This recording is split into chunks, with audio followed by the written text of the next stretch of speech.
आगे से नहीं होगा। शरीर के 9 द्वार होते हैं।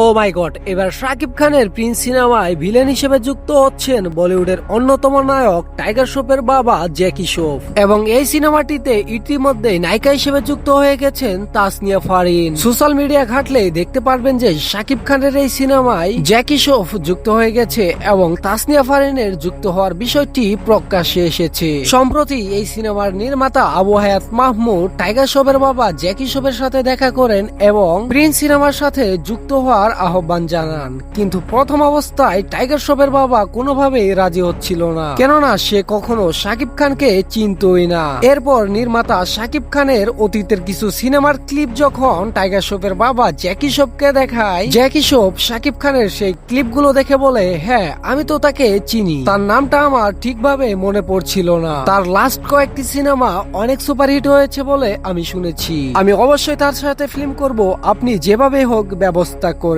দর্শক দেখতে তো পারলেন শাকিব খান নিজেকে এমন একটি পর্যায়ে নিয়ে গেছে যে তাকে চিনে না এমন কোনো ব্যক্তি নেই। সত্যি যদি শাকিব খানের এই সিনেমাটিতে তাসনিয়া ফারিন নায়িকা হিসেবে থাকে ও জ্যাকি শ্রফ ভিলেনের চরিত্রে অভিনয় করে, তাহলে সত্যি হবে এটা অতুলনীয় এবং সকল সাকিবিয়ানদের জন্য আনন্দের বিষয়। আমার মতো কে কে শাকিবের এই সিনেমায় জ্যাকি শ্রফ এবং তাসনিয়া ফারিনকে দেখার জন্য অধীর আগ্রহে রয়েছেন তারা অবশ্যই কমেন্টে জানাতে পারেন। এছাড়াও শাকিব খানের সমস্ত খবরাখবর পেতে চ্যানেলটিকে সাবস্ক্রাইব করুন। তো দর্শক দেখা হচ্ছে পরবর্তী কোনো ভিডিওতে, সে পর্যন্ত সকলেই ভালো থাকুন, সুস্থ থাকুন, আল্লাহ হাফেজ।